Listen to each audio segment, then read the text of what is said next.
Aí a pessoa acha assim: não, pastor, mas você não conhece a benção. Nem precisaria, porque a Bíblia é enfática ao dizer que nós, enquanto funcionários, o texto fala servos, mas dá no mesmo, nós deveríamos obedecê-los. E ele fala não apenas aos que são humanos e bons, mas também aos maus, quer dizer, humanos e bons. Por que Paulo faz questão de dizer humanos e bons? É porque ele sabe que tem uns que são uns bichos, que só a graça e a misericórdia de Deus para a gente suportar. Mas a Bíblia manda. Eu não quero obedecer, põe currículo em outro lugar. Não saia e fique desempregado, não, que isso não é sábio isso. Mas se você não suporta ali, procura um outro lugar. Mas você corre o risco de onde você for encontrar coisa semelhante. Então, ao invés de você absorver aquilo, você deveria o quê? O quê? Mudar em você. Você ser a influência para as coisas boas. Amém, irmãos? Você está me entendendo? Eu só falei 2 pontos. 2 pontos. Usar tatuagens e a expressão de Virgem Maria. E se a gente passasse aqui dias estudando, avaliando, encontraríamos tanta coisa, irmãos, que não condiz com o viver cristão. E às vezes a pessoa se pergunta: por que a minha vida não está indo bem? Por que eu encontro tantas barreiras, dificuldades? Por que será, irmãos? De uma coisa eu sei, a Bíblia Sagrada dá a receita da felicidade. Salmo 1, irmãos, está lá a receita bem certinho de como ser feliz. Mas não, a turma afronta a Deus. Afronta a Deus. A Bíblia diz: não ande com mal, não queira nem dar a aparência do mal, fuja disso. A turma vai para dentro do mal. Dentro do mal. Quantas vezes aqui, irmão, quando eu falo do carnaval e carnatal, eu vejo só. Porque na igreja a pessoa diz aleluia, glória, mas saindo daqui,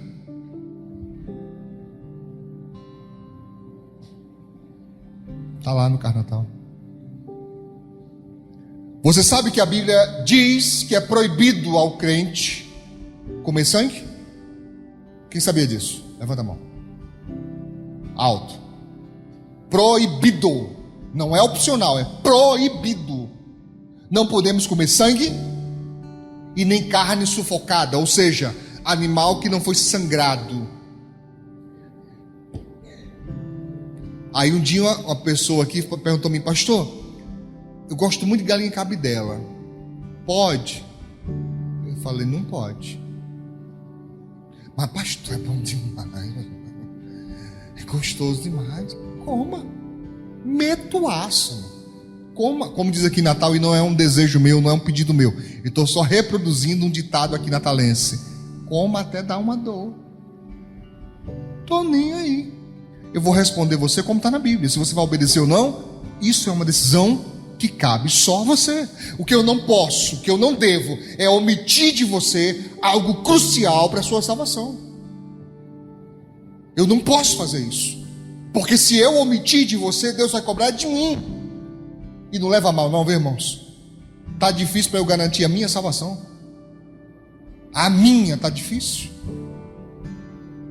Não pense mal de mim, que eu estou no tempo de cair no pecado. Não é porque o mundo está apertando. Está difícil. Está difícil manter o coração limpo. É difícil ser crente. É difícil, é muito difícil. Aí eu estou preocupado em ser salvo, irmão. Todo dia eu digo: Senhor, misericórdia de mim, tem misericórdia, Jesus. Não me deixe não. Me ajude a melhorar. Aí eu vou me enganchar com o irmão que quer comer galinha cabidela. Coma, meu filho. Meta no aço, não tem nada com isso. Mas eu preciso dizer para você que é proibido. Aí o outro perguntou: e chouriço, pastor?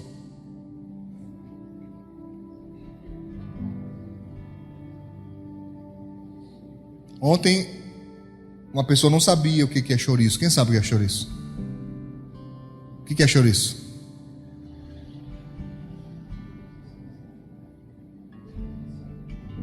É o que, irmão? Sangue de porco, cozido com açúcar. Vira igual aquela geleia de mocotó. Pelo menos o que eu vi, parecia, né? Depois de frio. Porque lá onde fizeram para mim, fizeram não para mim, entenda, para mim comer. Eu não como nada de porco. E não é porque eu sou judeu, não, é porque eu tenho um trauma. Depois eu conto essa história. Mataram a minha porquinha e eu fiquei magoado, nunca mais comi porco. Tá? Criei a minha porquinha com tanto carinho. Quando foi lá, mataram a minha porquinha. Tá? E quando me disseram, já estava um pedaço na minha boca. Aí pronto, aí deu ruim o negócio, nunca mais. É botar e inchar, meu filho. Eu deixei de mão. Eu vomito na mesma hora. Eu só lembrava da bichinha comigo, eu alisando ela. Né? Quem tem um pet aí, imagine um pedaço do seu pet na sua boca. É equivalente. É difícil. Entendeu, irmãos? Então, não pode, mas aí a pessoa vai e come, irmãos. Tá? Perguntaram a mim se pode comer porco. Pastor, pode comer porco? Pode. Tá? Você só tem que ter cuidado, que é uma das carnes mais perigosas. Tem que ser muito bem feita, muito preparada, para você não ter uma tênia. O que é uma tênia, pastor? É uma lombriga de 4 metros dentro da sua barriga. Tá? Tem que ter cuidado. Sendo bem feito, e se você gosta da carne, não tem problema. Nós não somos judeus. Não somos judeus. Não tem essa proibição para nós de comer carne de porco. Eu não como porque eu não gosto. Mas o sangue não pode. O que não pode também, pastor? Comida oferecida a ídolos. Aí a pessoa vai e come a balinha de Cosme e Damião. Ainda dá para os filhos. Não, pai, de graça. Coma, meu filho. Meta luar, eu não estou nem aí com isso não. Eu só preciso ensinar para você. Isso é preconceito com as religiões e matriz africana. Não é. A Bíblia não discrimina qual religião. Ela diz de forma genérica e geral. Qualquer comida apresentada a uma divindade, para nós é proibido. Aí a turma vai na quadrilha comer milho, canjica, não sei o que mais lá. Pastor, mas é só uma canjiquinha, pastor. Coma, meu filho. Você está entendendo? Coma, problema seu. Eu só preciso dizer para você que biblicamente é proibido. Não é proibido comer canjica, porque eu tenho que ter muito cuidado no que eu digo. Você pode comer canjica, pode comer pamonha, pode comer milho verde, assado, cru. Você pode comer do jeito que você quiser, contanto que não seja apresentado a ídolos. Se você vai na quadrilha, sinto dizer, lá é apresentado a ídolos. Festa de quê, irmãos? Festa de quê, irmão? E esse são quer dizer o quê? Santo. Não santo como nós acreditamos. O santo que nós acreditamos significa separado do pecado. O santo que eles acreditam, certo? Já é no céu, intercedendo pelos homens. Nós não acreditamos assim, então não podia fazer. Que custo você tem de comprar a pamonha na padaria? Ou melhor, largar essa preguiça e fazer em casa? Fazer uma pamonhazinha, mandar para mim também. Deu até água na boca, né? Viu? Lembrei na hora, pamonhazinha com café. Meu Deus, sem leite, senão me derruba, né? Mas pode dar um leite me avisando que eu tomo remédio onde dá certo. Não pode ser de surpresa. De surpresa é um desastre certo, tá? Entendeu? Olha, eu estou com vontade. Meu Deus do céu. Mas a pessoa, porque na cabeça dela não tem nada a ver. Não tem nada a ver. Aí eu pergunto, você está imitando a fé? Você está atentando para a maneira de viver e fazendo igual? Ou você está criando um evangelho só seu, onde você escolhe o que quer obedecer, o que não quer obedecer, onde você escolhe o que é correto e o que não é correto? É por isso, irmãos, que eu tenho dito que essa é uma geração difícil. E o pior, tem gente que se zanga e fala assim, não vou mais na igreja não. Não vou mais não, porque pastor é muito chato. Sabe nem o que é pastor chato. Nem faz ideia. Nem faz ideia. Então tem muita coisa, irmãos, que nós não podemos descumprir. Eu preguei aqui há anos atrás a respeito do casamento, dizendo: você que mora junto, você não é casado. Não é casado. Mas pastor, eu sou fiel, é só essa pessoa. Sim, mas não é casado. É união estável, mas não é casado. O que a Bíblia manda é casar. Amém? Essa palavra casar nós usamos por cultura. O conceito na Bíblia é aliança perpétua conforme a lei. E sim, eles tinham essa aliança feita perante uma autoridade que abençoava. Para a nossa lei aqui hoje, você tem que ir no cartório e assinar lá o casamento. Você sabia que nós não podemos fazer um casamento sem que a pessoa tenha antes primeiro casado no civil? Eu até posso fazer, porque como eu sou pastor ordenado, eu tenho autoridade legal de fazer o casamento casamento religioso com efeito civil. Ou seja, é os dois num só. Pode, mas eu sempre prefiro que a pessoa vá lá primeiro, casa lá no juiz, depois vem para cá, que a gente faz o casamento aqui. Pastor, não sou casado ainda. Por quê? A maioria das respostas que eu recebo é: e se não der certo? E se não der certo?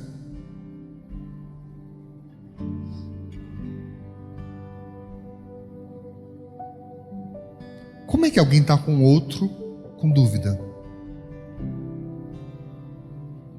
Eu não consigo achar que isso é amor, não tem como.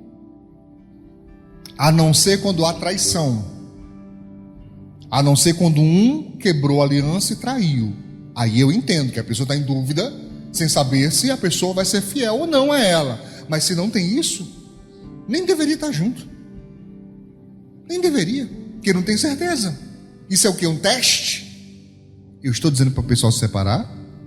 Não. Estou dando uma opinião baseado no conceito bíblico. Não estou mandando ninguém separar. Mas o cristão verdadeiro, ele quer fazer as coisas segundo Deus, segundo a palavra de Deus, segundo a vontade de Deus. Mas nós temos visto que as pessoas estão indo cada vez mais para longe. Aí se cumpre o que o apóstolo Paulo disse. Ele falou: vão vir tempos difíceis, porque as pessoas serão mais amigas dos prazeres do que amigas de Deus. Entende o que eu estou dizendo? Sim. A verdade é que boa parte não acredita no arrebatamento. Ela acha que pode ter, mas não tem a certeza que nós temos de que Jesus vai vir a qualquer momento.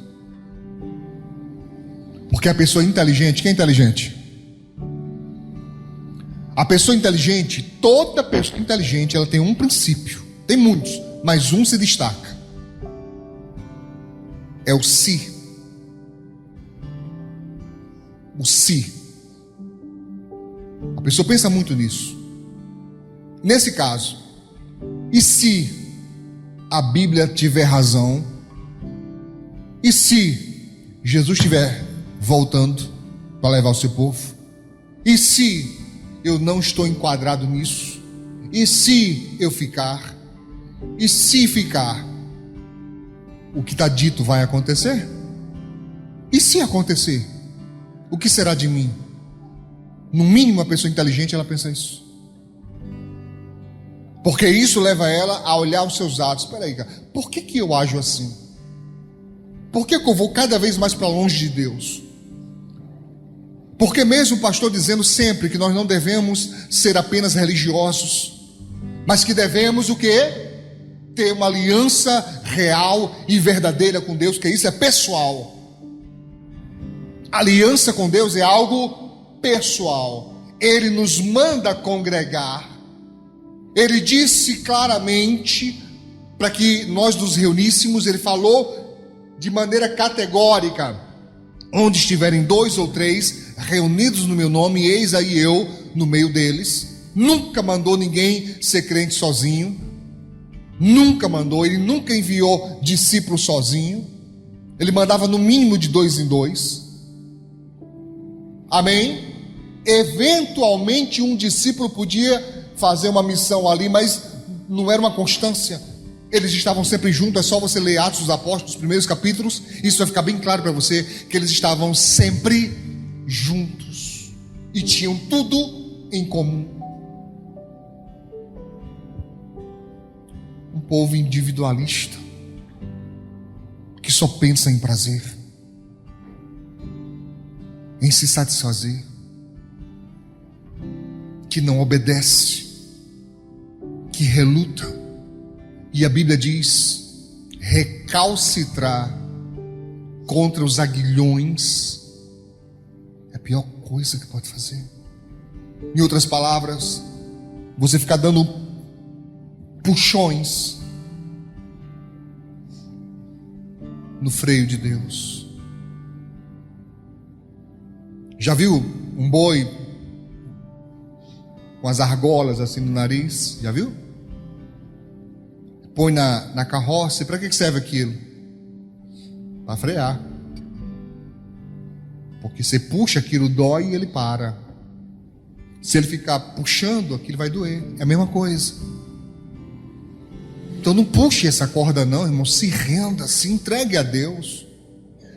Não é uma prisão como eles tentam fazer crer que é. É exatamente o contrário. Jesus Cristo disse: se o Filho vos libertar, verdadeiramente sereis livres. Livres. Não temos necessidade de álcool, não temos necessidade de, substâncias psicoativas, porque o nosso prazer, a nossa alegria, o nosso equilíbrio vem de Deus. Porque Ele é o único que concede uma paz que excede todo entendimento. Como era possível lidar com o que nós lidamos se não fosse com a paz de Deus? Você consegue supor o tanto de problemas que eu tenho para resolver por semana? Da igreja, dos irmãos que me pedem conselhos,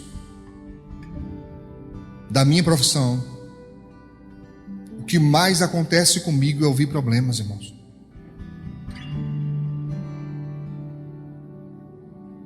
E muitas vezes eu chego em casa só o caco, a mente cansada, porque isso cansa. Ouvir com atenção. E se eu fosse uma pessoa como a maioria dos outros, talvez fosse mais fácil. Para mim ainda é mais difícil, porque muitas vezes o que eu estou ouvindo não tem a mínima lógica, e eu tenho que encontrar um sentido e recordar de alguma técnica, de algum preceito científico, para poder direcionar a pessoa, porque se eu encaminho errado, a pessoa vai sofrer mais ainda. Mas pergunte às pessoas a quem eu atendo, se geralmente não ocorre o contrário, de eu trazer para a pessoa respostas que ela nem sequer sonhava, ela nem sequer percebia. A maioria das pessoas que eu atendo dizem, quando termina meu atendimento, a maioria fala assim: ô pastor ou doutor, que eles falam, né? Mas a maioria fala: vixe, pastor, fiquei até com vergonha, porque depois que eu falo, parece que o problema virou uma besteira. Era algo monstruoso, era um negócio sem saída, um monstro de 7 cabeças. Aí eu penso junto com a pessoa, pergunto a pessoa se já pensou nisso, já tentou isso, já observou isso. E a pessoa começa a seguir comigo em linhas de raciocínio, e daqui a pouco ela descobre que o problema não era tudo aquilo, que é possível ser vencido. Só que isso requer muito esforço mental, porque eu não posso estar ouvindo a pessoa e pensando em outras coisas. Eu tenho que estar focado no que ela está me dizendo, ouvindo e procurando respostas, ouvindo e gravando destaques da fala da pessoa, ouvindo e prestando atenção em microexpressões faciais, do corpo da pessoa, se ela está balançando demais os braços, balançando demais as pernas, algum tique, algum tremor no olho, tudo isso eu tenho que observar. Porque tudo isso tem preceitos científicos que eu devo seguir nos atendimentos, na clínica ou na igreja. Isso cansa muito. Mas chega o domingo, você me vê aqui, às vezes com o rim doendo como está hoje. Só quem teve crise renal é que sabe como é. Não pense você que eu fico escorado no púlpito assim como eu estou agora, de charme, não. Quem me conhece sabe, tá? Eu jogo o peso nos cotovelos para aliviar o rim, porque está doendo, e está doendo muito, e as pessoas nem acreditam que está doendo, porque você não está dizendo ai, você não está fazendo careta, você não está chutando nada, como está doendo? O que eu posso dizer para você? Uma paz que excede todo entendimento. Está doendo, mas não me perturba. Quando eu não aguento mais, quando ela atinge a pressão, porque a pressão arterial tende a subir com dor, acredito que você saiba disso. E como eu tive um pré-AVC, a minha pressão tem que ser muito bem controlada. Eu não posso deixar que ela passe de 17. Não pode passar. O médico disse a mim, não pode passar. Tem que controlar. Então, quando está demais, então eu chamo, eu peço ajuda, mas eu não saio desesperado, tá? Quantas vezes eu fui para o hospital dirigindo, irmãos? Quando não aguentava dirigir, pedi um Uber, pedi um irmão para deixar.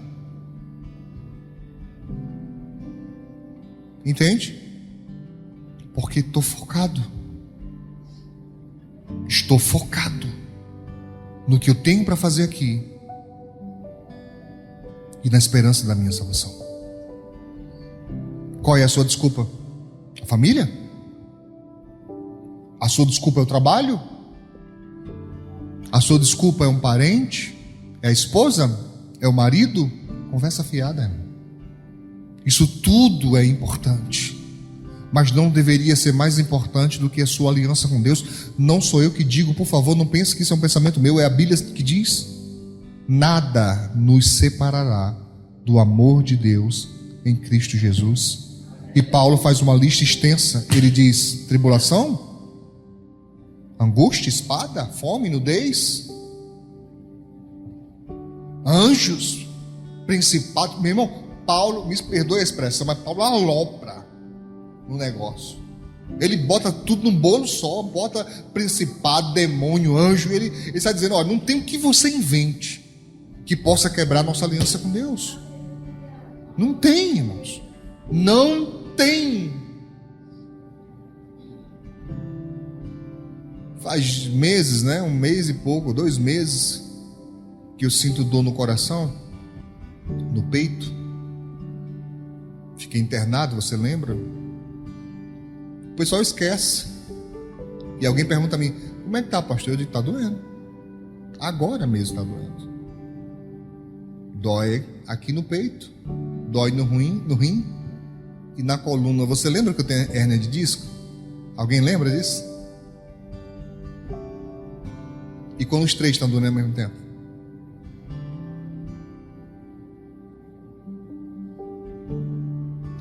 Pastor, está dizendo que você é um herói? Não, longe disso. Eu não sou herói para ninguém, nem quero ser. Mas eu quero dizer para você que muitas das nossas fragilidades só são porque nós estamos esquecendo do manual e perguntando ao mundo como é que é para ser. E o mundo nunca vai indicar você para mais próximo de Deus. É sempre para mais longe de Deus. Sempre para mais longe. Pastor André Valadão está aí, um pedido de prisão. E você acha que vai parar nele? Qualquer outro, irmãos, que falar sobre pecado vai ser perseguido. Como é que pode um crente ver isso e não perceber o tempo que nós estamos vivendo? Se com toda a liberdade, irmãos, se ninguém impede você de vir na igreja, tem uns que por qualquer coisa não vêm. Sei lá, estou enfadado, não vou não hoje. Eu já ouvi coisas assim, eu não estou afim. Olha para o irmão aí. Não estou afim hoje de ir para a igreja não, estou cansado. Vou ligar a TV e assistir uma série. Eu sei que o tempo está acabando. E eu tenho pressa de semear todas as minhas sementes. Eu não quero ir com nenhuma delas guardada, nenhuma. Essa é a minha pressa. Quem vai ouvir, que Deus abençoe. Quem vai dar ouvidos, que Deus abençoe. Mas eu vou fazer a minha parte. O que você tem feito? Onde estão os seus discípulos? Ei, termina agora fazendo essa pergunta. Onde estão os teus discípulos? Ou você acha que a obrigação de fazer discípulos é minha? Se você acha que é minha, você não entendeu o Evangelho. Porque Jesus disse aos discípulos, para eles discípulos, irem por todo mundo e fazer mais discípulos. A obrigação é tanto minha quanto sua, querida. E eu estou virado aqui, fazendo o que é possível. E tem gente que não está nem aí. Nem aí. E a desculpa é falta de tempo, conversa. Eu também assisto minhas séries. Assisto, meu filho.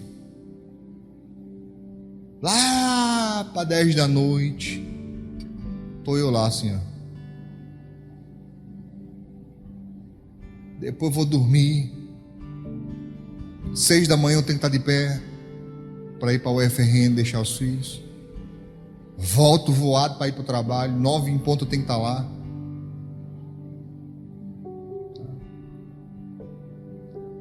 Fico ouvindo problema até de tarde. De tarde volto. Se é na quarta-feira, eu passo em casa, tomo um banho voado, corro para pós. Tem gente que nem sabe disso. Eu faço 6 cursos. 6. 3 online, 3 presencial. Você vem falar para mim de tempo? Isso é até ofensivo, porque parece que eu não faço nada da vida. Se eu consigo, por que você não consegue? Não precisa seguir no mesmo ritmo. Não é nem isso que eu estou dizendo, não, irmãos. Mas você poderia crescer com Deus. Você poderia mudar de vida. Você poderia investir mais na sua vida. Você não faz isso porque você se acomodou em conceitos que estão totalmente fora da palavra, irmãos. Você pode crescer. Você pode progredir. Você pode melhorar. Amém? Engraçado. Paulo Ney, um tempo desse atrás, falou assim: pai, acho que era trabalho da escola, salvo engano meu. O senhor já foi o quê? Ele disse: como assim? De trabalho? Eu disse assim: para algumas coisas. Eu já desgotei fósforo na lata. Eu já vendi fruta com carro de mão. Para falar a verdade, eu carregava o carro de mão, porque eu sempre fui ruim de vender. Meu primo oferecia e eu levava o peso. Era o combinado. Eu levo o peso e tu vende. Fizemos isso. Tá? Fiz curso de vigilante, trabalhei como vigilante. Fiz curso de panificação, trabalhei como padeiro e forneiro. Trabalhei como salgadeiro. Dá, irmãos. É você querer.